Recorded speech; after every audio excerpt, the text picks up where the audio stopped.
Ladies and gentlemen, boys and girls, welcome back to another episode of Talking Halos. I am your host today, Jared Timms, and I am joined alongside my co-host, my partners in crime. If you're watching on YouTube, you already know. You can't see him, but we're going to work on that. We'll work on it with them. Nate Green and John Craine is back. Guys, I'm excited. It's been a little while. I told everybody New Year would come around. We start getting Brock back on. We'll start getting on a normal schedule. And Nate, I'm going to kind of forget about you for a little while. John, it's been so long. How have you been? What have you been up to? You've only been playing baseball from what I've heard, right? Only been playing baseball? Yeah. I've been playing with my bobbleheads, positioning them, moving them around in the lineup. And, so, yeah. But, no, I have some baseballs, but I have not played baseball in about 40 years. So. Wow. I'm not a real skilled baseball guy. My coordination is limited, to say the least. I was the prodigal right fielder in Little League. So for what that means in Little League, in big leagues, it can mean a lot. It can mean big things. But when you're in Little League, right field is pretty much right field. So big arm. You got the arm, John. Though that's the thing. That's where the right fielders go and play. The best arm player in right field. Yeah. They called me the cannon. Yeah, you mentioned it. All right, Nate. I didn't forget about you. We're not going to push you off to the side for too long. How you doing? I'm doing good, Jared. Good to see you guys. Good seeing you. I'm just excited for John. It's been so long. I told everybody come New Year, we'll start getting everybody on. Next person's Derek. I know that he's working his way to winning a Super Bowl, hopefully, unless Tom Brady stops him. I know John. I knew John would get a kick at it. I know. John, you even texted me. You said that right away it was Tom Brady. The first text I got from you, Tom Brady. And I was like, yep. Hey, the guy's 45 years old. I mean, come on.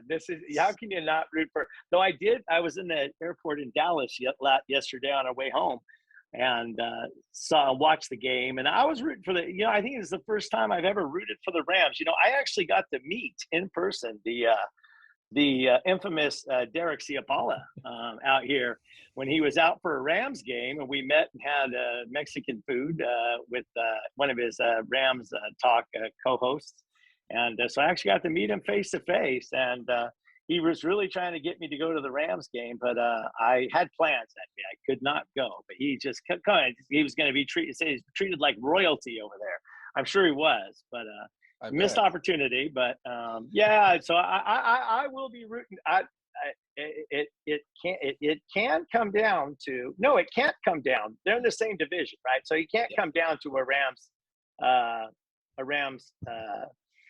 Bucks. What am I Buccaneers? It can't come down to that Super Bowl, right? It's got to be one or the other, right? No, we'll see that game this Sunday, I believe. Yeah, I think it's Rams. Is it Rams Bucks this Sunday? It is. It's Packers, 49ers, and Rams Bucks. I think it's Sunday. Dang. Yep. So, if anybody doesn't know that's watching or listening to this, I'm going to call him the CEO. He's the man of Talking Halos. I just had the honor of taking over for him while he does football stuff. Derek Ciapala, they do a podcast, Rams Talk, fantastic podcast. If you guys haven't gone and listened to that, go listen to it. Look up Rams Talk. They have same thing as us. They have a Twitter. They do everything. They come out with a show all the time. And being in the playoffs, it's got to be so exciting. I know that us Angels fans here haven't had too much to talk about playoff-wise lately, so it's going to be kind of boring when Derek comes back. But hopefully he comes back with the Super Bowl. I want to see it for him. I'm excited. I know that a lot of Rams fans deserve that. But we are on a baseball show here, baseball podcast. So I got to start this podcast off with a question, and John, I'll go right to you. What are you getting on your hot dog at a game? Just mustard. A lot of mustard. Enough mustard, and I am not exaggerating. Enough mustard to just about guarantee that I stain my jersey that I'm wearing, my shirt or jersey. Wow. I'd say many of jerseys I have been ruined by mustard from a hot dog. I don't think you're technically a dad unless you've spilt mustard on a jersey, a white jersey as well. I think I've seen it on my dad does it, or it's a relish. But Nate, I'm sure your dad has done it, and John, we can confirm now that you do it too. So it's a dad thing. It's got to be a dad thing. So Nate, what are you putting on your hot dog? Ketchup and onions. I'll go catch him. And he just looks at me like, what an idiot. I love it every single time. No matter what I say, Jared just gives me that look. I'm just a ketchup guy, when it comes down to it. I'm not a big hot dog guy either, but if need be, I'll get a hot dog. Kids dog, by the way, at Angels Stadium, $3, I think is what it is. Same size as a normal Angels dog. You save a couple bucks, just a little tidbit there on that. You can get a couple of them for about the same price as a normal dog.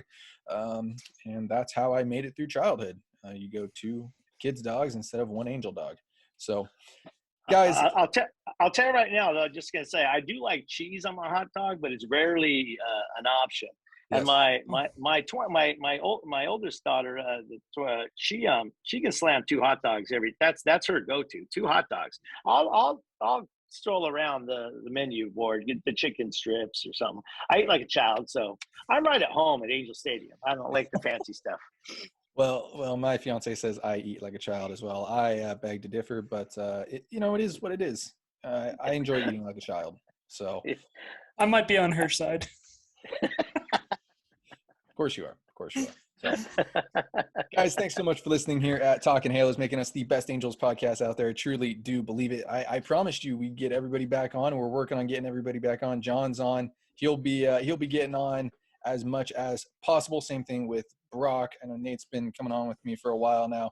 Once Derek wins the Super Bowl with the Rams, no, he doesn't work for him, but once they win the Super Bowl, and I hope I'm not jinxing that, knock on wood, Derek will be back and joining us to talk some Angels baseball as well. So stay tuned for that. If you could follow us on all our social medias, Twitter, Instagram, Facebook, subscribe to us on YouTube now as well. I'm having a blast doing this YouTube stuff. However, it does take forever to upload, and it kind of sucks, but it is what it is. I am really enjoying it, and I hope you guys are as well. You can follow myself on Twitter, Jared_Timge. You can follow Nate at NateGreen34, and John, I know you're on Twitter all the time. Where can everybody follow? John Craine, John, I think it is. Yeah, I haven't been on Twitter as much these days, but I still quote on there once in a while. Yes, you do. Well, I see it all the time. So, John, you haven't been on for a while. I think I've mentioned this like 8 or 9 times now. But let's start you off. I don't want to start you off slow, but let's start you off with some rapid fire. Shoot it in there. I got some questions that we've talked about previously on some shows. I'm gonna just fire them off for me here. Favorite sunflower seed? Oh, just regular. What are they? Salt. The ones. What are they? What are the ones? Yeah, the regular ones. The original. Yeah, the original. I don't like flavored. I don't like all these flavored fancy pickle sunflower seeds. Just the traditional salted sunflower seeds. I'm with you on that. Yes, I'm with you on that. And okay, next one: Joe Adell, Brennan Marsh. Gonna put you on the hot seat there. You asking me? Yeah. Oh yeah. Oh, who do I like better? You have to pick one. Oh, I'll take Brandon Walsh because he oh no, hon. No, Jared Walsh, right? I'll take Jared Walsh because he took no, Brandon Marsh or Joe Adell. Jared Walsh is not an option. Because Jared Walsh took a picture with me. I got a picture of me and Jared Walsh. He actually said, you know what? I can't do it right now. I'll be right back. He came back and he took a picture. Solid guy. So, a selfie with me, that goes a long way. Yes, but if you're going to go between the other two, I think he needs to shave his beard. So I'm going to go Joe Adell. All right. The favorite Gatorade, if you drink Gatorade? I would say the regular Gatorade. The fruit punch? Yeah. No, the green one. The green. Oh, that's the regular. I like that. You're not like Nate. Nate picked fruit punch, and that's the worst kind. See, that's why I'm always on your girl's side. All right, that's all I got for you, John. I wanted to get you back in the mix here. Yes, like I said, I'm excited to have you on, John. It's been a little while. So let's get this show started off a little bit more. I asked it on Twitter. I want to ask us here and kind of get a little conversation going. John, I'll let you kind of think about this a little bit because it's kind of a tough question. Nate, I'll start with you since we talked about this. Give me your Mount Rushmore for the Angels. Pick 4 guys, the 4 best, and don't pick what I picked. That's not a good move. Pick what I picked. Well, Mike Trout's obviously number 1, so we don't even have to worry about that. Mike Scioscia is going to be on there as well, I think. Yeah, and Jared's going to give me that look again. What else is new? first manager to win a World Series here. He was the icon. It was like the stable of the Angels for the longest time. You knew that he was going to be in the dugout every single season. So he's there. I'm going to go a little bit different because I know Jared and I, like, we're pretty close on who we have in there, but just for fun, I'm going to throw Garrett Anderson in there. He leads a lot of the Angels in some of these stats, some of the offensive stats. I know Trout just took over Salmon in home runs, but RBIs and runs, I believe, and I think RBIs and runs for sure. Meaningless stats, yes, go on. Oh, hey, somebody had to hit those guys in, so I'm going to throw Anderson in there. And then just to be different, I know Jared's going to say another pitcher, but I'm going to say Francisco Rodriguez. That's good. You know, I like that. Led the MLB in saves, broke that record. Was just a big part of the 2002 World Series team, and just continued to be the best arm in the American League for his entire tenure as an Angel. So. Yeah, the dude in the bullpen. Hopefully, you know, like we see with Raisel Iglesias here in the future, like that's a big piece that the Angels had for a long time.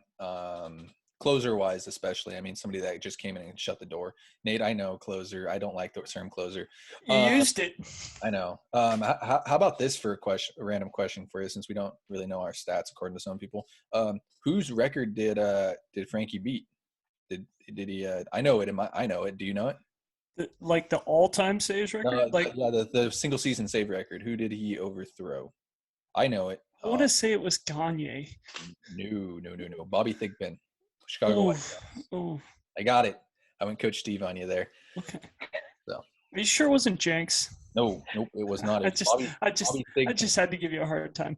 But I know Gagne had the longest streak of not blowing a save. Yeah, he did it over 2 seasons. He had like 8. Yeah. I don't even want to throw a term out. It was like 80 something or 90, which is incredible.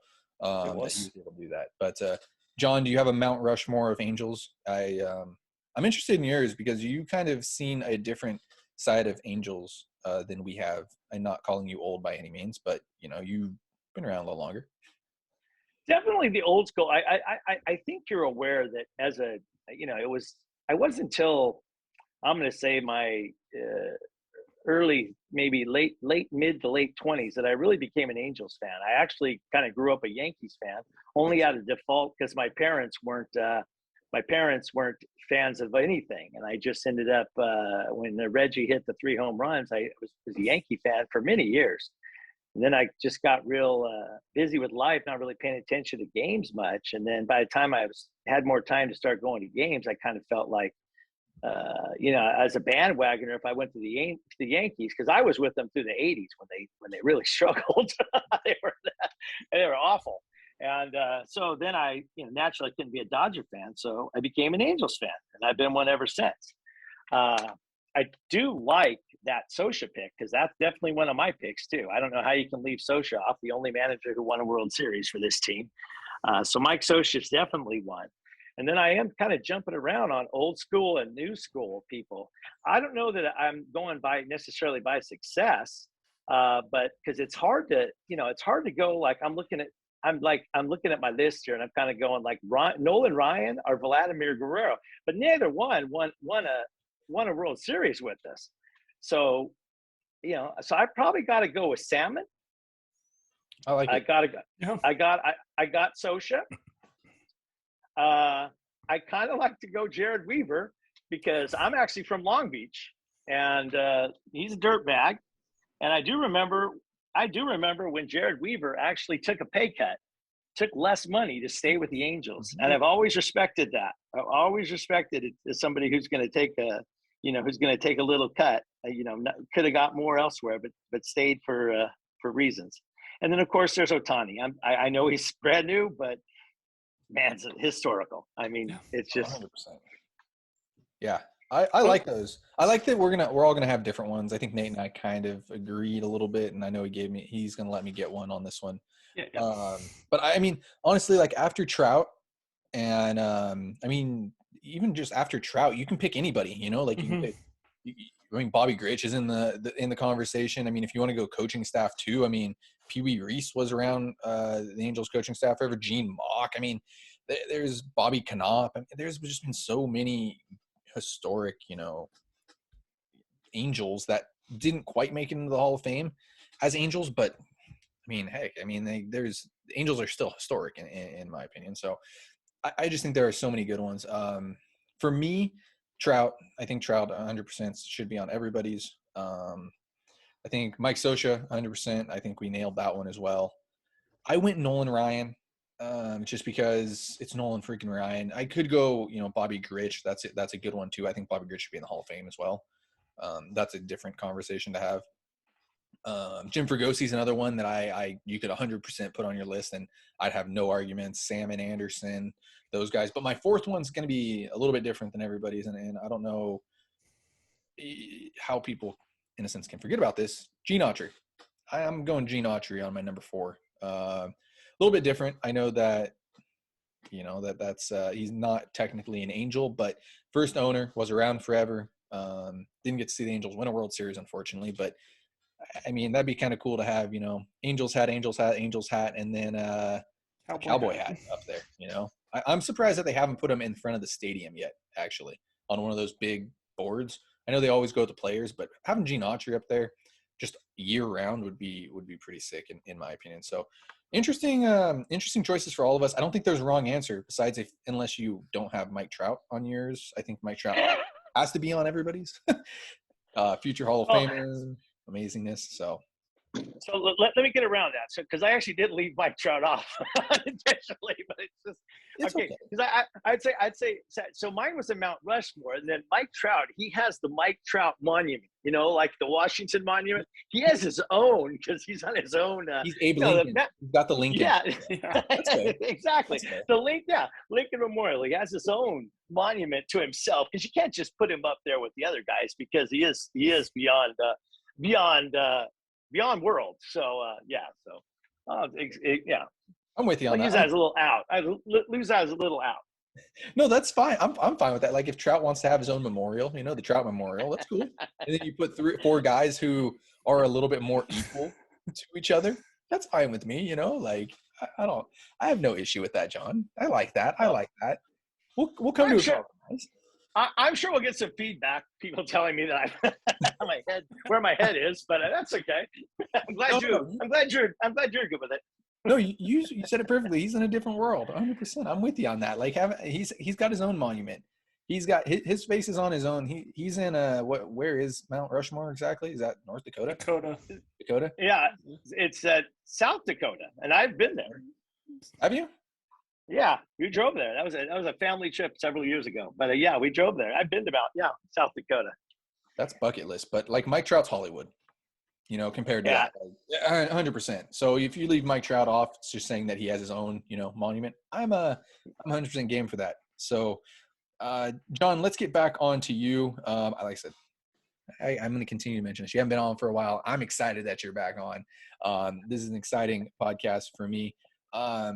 Let's grade Perry Minasian, John. How have you liked what Perry Minasian has done so far with this team? I think he's been in office now for about a year exactly, maybe a little over a year if you don't count the strike that's going on.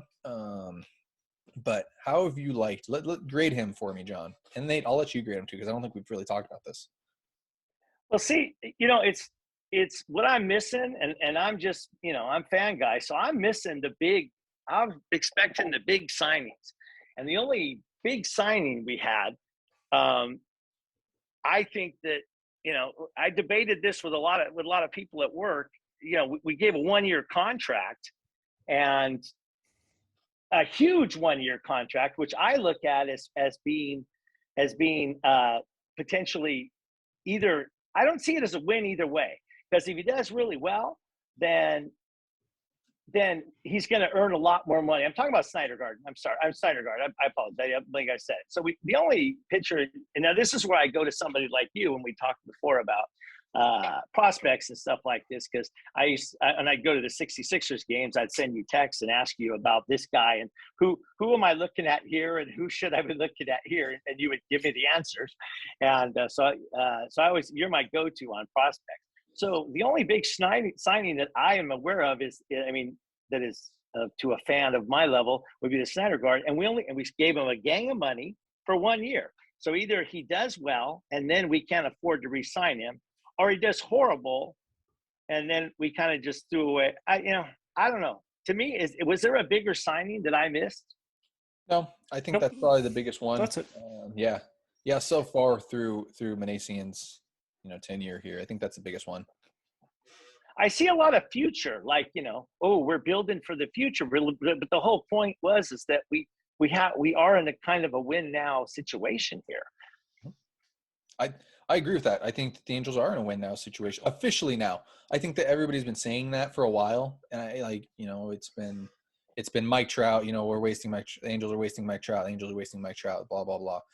But you look at it, and the Angels really haven't been ready. I think this is the opening of a window. We see the Astros starting to maybe tail off a little bit. We see the A's maybe tailing off a little bit. The Mariners, you don't know what they are. They're young, they're exciting, but you don't know. Texas has made some big splashes, but I don't think they're quite there yet. So the West is wild right now. It really is. You just don't know what it's going to be, and with extra wild cards and maybe some extra playoff teams, who knows on that side of things. But yeah, you look at what Perry's done. I don't think he's actually signed a legitimate contract to a position player yet. Has he? Did he do it last year? He's only signed pitching, hasn't he? 1-year deals. Jose Iglesias, 1-year deal. Iglesias was a trade, wasn't he? Oh yeah, trade. That's right. Trade there. I don't think you even think he's Kurt Suzuki. Kurt Suzuki's the only. There you go.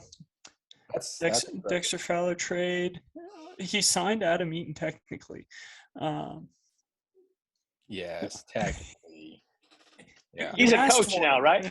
He's a coach, right? He's a coach now, right? Seems like he's gonna be. He hasn't retired officially. Yeah, he's technically a player, and with the lockout, he can't change his status, which is really interesting to retire. He can retire, but he just has chosen not to because he wants to see if somebody wants to give him a outfield job. Yeah, so that's kind of interesting though that the only pitching thing. Like I know that's been a huge thing, but Kurt Suzuki's the only position player that they've signed to a major league contract, I think. And even like guys like Tyler Wade was a player to be named later. I think Andrew Vasquez was DFA'd. I think they just picked him up in a sense. So they really haven't signed any. I mean, Phil Gosselin, I guess, Jack Mayfield, in a sense. DFA'd. Yeah. So I mean, they really haven't signed a position player yet, which is pretty impressive, actually. I'm gonna have to go do some research on that and see how many players they've signed and see how many have been pitchers. And I'll bring that back. That'll be my homework. I'll bring it back next podcast for us. Most of them. So and then you can go back and you can talk about, you can see like what Epler did.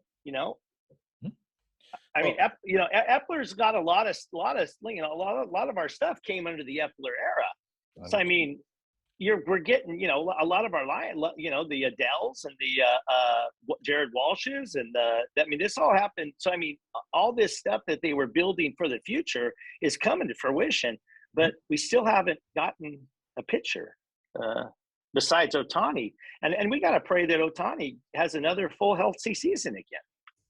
Yeah, I mentioned it last podcast. A lot has got to go right. You look at Syndergaard. Syndergaard's even coming off Tommy John. Lots got to go right there. You hope that Trout stays healthy. You hope Rendon stays healthy. Jared Walsh continues to be Jared Walsh, an all-star. What is Brandon Marsh? What is Joe Adell?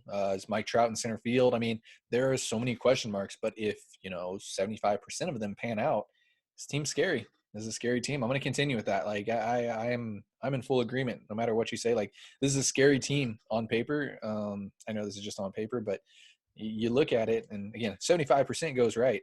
I'm scared of this team. This is a very, very scary team in the AL West. So, John, do you have a grade for Perry Minasian? Incomplete, or at this point, I don't even think you can really. I mean, you can, but I don't know what he could have done. But I get this point, I would just give him a C or a C plus. I guess you have to tell me what the prospects he signed are that fantastic. I don't know. No, I mean, I'm interested from a fan standpoint too, because I mean, all fans want is pitching, right? Yeah. That's all So Perry's no. done. So then but yeah, but no, it's like all fans want. We want that. We want that big name pitcher. But if we're, and we may have regretted, signing some of these older, free agents that are available. Which, if you're an Angels fan, we tend to spend a lot of money. We tend to regret when we spend a lot of money on any player. Max Scherzer's a perfect example. I mean, the Angels would have had to spend $45 million on him, and that's not, I think, what is needed right now. It's a big name, but that's a lot of money to spend towards somebody. So I'm in agreement with you. I like where you're at with it.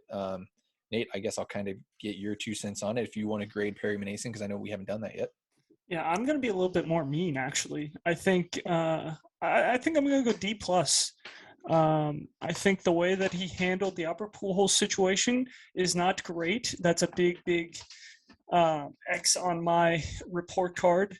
I think that, Albert Pujols, you can say whatever you want about him, but he is a generational talent. And I think the way that the whole thing was handled, the dead of the night, just kind of cutting him, and then next morning you find out like, oh, Pujols has been cut, and it's like, okay, I don't know if that was the right way to go about this. So that's kind of a big X on my report card. The draft, I feel like, yes, we got Bachman, but 20 pitchers, kind of unnecessary. Like, it's just almost like he was like, I'm just going to draft 20 pitchers because I'm sick and tired of hearing all the Angel fans. I'm going to hit on one of these pitchers. Yep, I'm sick and tired of hearing all we need is pitching. So I'm just going to draft 20 and hope one of them works. It's like, okay, sure. But I'm not 100%. He drafted the right pitching. We'll find out. I think most of them are bullpen arms, which is kind of unfortunate. The Jose Iglesias trade, kind of rough. He did kind of hit on the Alex Cobb trade, which was nice. But yeah, I mean, you're looking at it, a lot of swings and misses early in his first year. Quintana and guys like that, a lot of swings and misses, mishandled the Pujols. And then we look at here, and he's going to do something that not too many GMs do, and he's going to put his own guy who has never been a coach ever and put him in the dugout and say, you are the bench coach. And again, that's another question mark for me. It's like, hey, this is it. Like, you are literally putting your job on the line right now. And if it pays off, like, that's great. You're going to be known as a really good GM. You're probably going to get the Angels to the playoffs and, go down as one of the best GMs we've had in the last 8-10 years. So that's what it's going to come down to is, are these going to work this year? And like we've talked about all offseason, there's a lot of question marks coming in. Syndergaard's a question mark. Lorenzo, question mark. Can Ohtani repeat? Can Rendon stay healthy? Can Trout stay healthy? What is Trout? Where is Trout playing? Yeah. Can we fill in a rotation? Can these young guys take that next step? Can that bullpen be creative, which I know he's done a pretty good job of. And the bullpen repeat what it did last year, because it was good. Yes. It was. So I'm going to go D+. I think there are a lot of missteps in his first year. He is a young GM. It's his first time GM. I guess second year now. So we're really going to find out what he's made of. But as of this second, because this team is not complete, D+. Can I just say that I love, because it's been so long since I've done this podcast that I didn't even have a chance to comment on the Pujols. And boy, I agree with you 1,000%. This is Albert Pujols, man. And if we were going to throw this money away, we should have thrown it away either at the beginning of the season or let it ride all the way through. Because dang, it really, people, the way they treat Albert Pujols, they act like he's not the one who said, he didn't put a gun to their head and said, give me this monster contract. They signed it to him. So it's not his fault. He's, and I guarantee you, the man has hustle. The man plays hard. He just doesn't have the skills he had. And anyways, my point is, yeah, what they did, that just blew me away mid-season to just do that. That's why he hopped up and went over to the Dodgers. You know what? If he hit a home run once every 2 weeks on the Dodgers, I had Dodger fans in my face. Look at Albert. He's doing this. He gets a RBI single in there, acting like he's if he had the same stats he had on the Dodgers with us, everybody would be complaining of it because the Dodgers are so loaded, they can do it. And they use him as a part-time player, which he refused to do with us. But if you talked to him before the beginning of this season, maybe this could have been avoided. But I just was, yeah. So I agree. I'll go. I like your lower grade just based on that. And the other part about that too is like he cut Pujols for an old guy. Like it wasn't even for a young guy. If it was for a guy that was 20, 21 years old, it's like, okay, like let's find out if this kid can play. But we're cutting him for Jack Mayfield, Phil Gosselin, 32, 33 years old. Like, what are we doing? And like this is something we've talked about on past podcasts before. You ever go to an Angel game with Pujols and Trout are standing right next to each other in the pregame? They're always talking to each other every day. Yeah, they are like glue. They're stuck together. So yeah, So anyways, I agree 1,000%. Let me ask you. This is another thing I've been saying around work, and I might be treading on sacred ground here, but the way this is going, when is the last time Trout's finished a full season? Has it been that long, or 2019, I think he technically finished a full season. I think he got hurt. He did? I think he had a hamstring issue then. But yeah, I mean, it's something that Derek has always brought up in podcasts is the lower body. The lower body is the first thing that gives out. And that's what's giving out for Trout right now, unfortunately, is that lower body, the leg injuries consistently too. I think he had the hamstring. I think he had the groin. Of course, some other things along the way, which, you can't – it is what it is. But yeah, 2020 he played 53 of 60 games. So 20. So I mean that doesn't really count. But I mean, if you want to count it, he played a full year in 2020. I'm just looking at like down the road because we've had Albert now for so many years that everybody's saying, what's Trout going to look like 10 years down? Right, we still got him for a full 10, right? At this point, I think. It's close to that. Yes, I mean, yes. If I'd be lying to you if I said I wasn't scared. It's what happens. Like, is it Griffey again? We were young. Me and Nate were young, but Griffey was basically Trout. Pujols was basically Trout, and not everybody can turn it. Not everybody is Nelson Cruz. Not everybody's Big Papi. Not everybody of those guys who continue to play well into their Tom Brady. I mean, not everybody is like that. I mean, I know Tom Brady's a bad thing or a bad,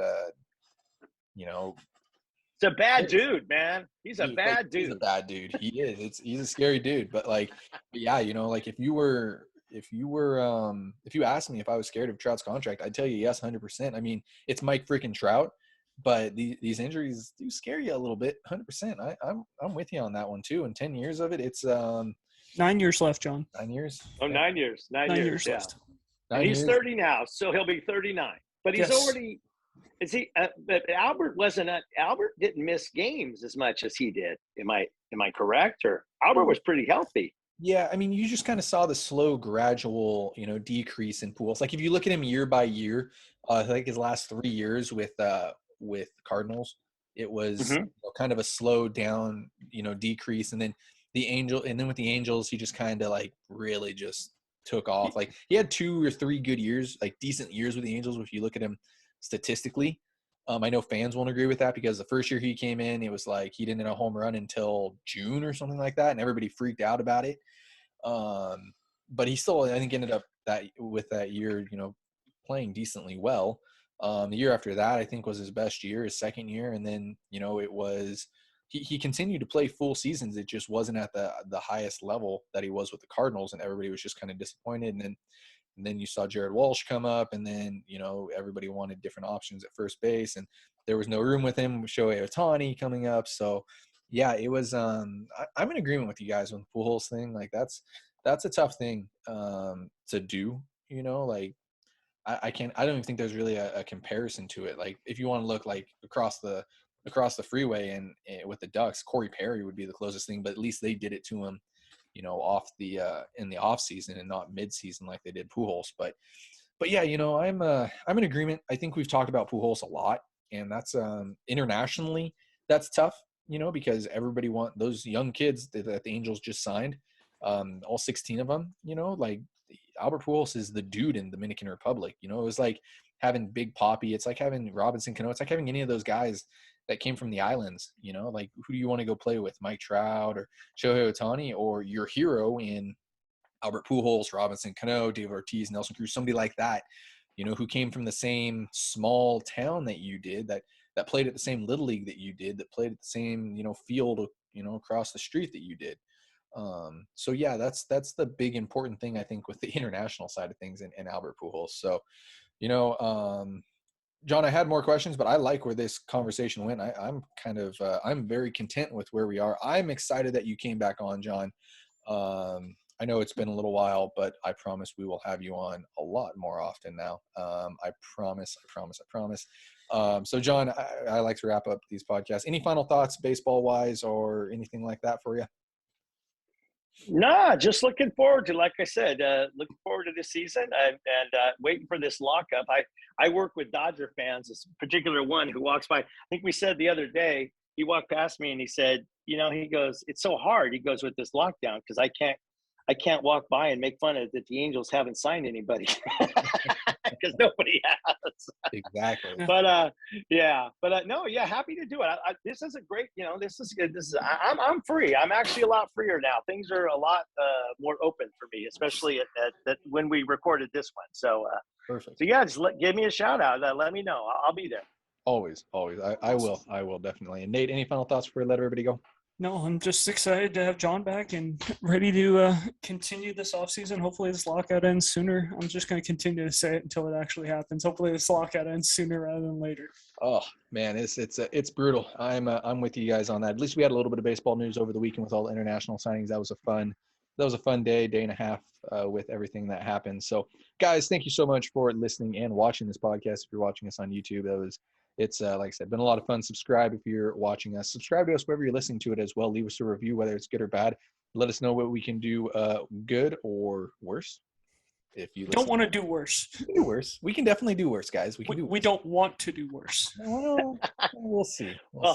If this week's goes worse, then we kind of know why it went worse. No. You're never. It'll always be me. I promise. Nobody will ever leave a bad review about you. It'll always be me. Trust me. If you go look at our last 8 or 9 reviews, it's all Jared sucks. Jared's a bad host. Why is Jared? We don't do stats, right? So I love your stats. You're my stat guy.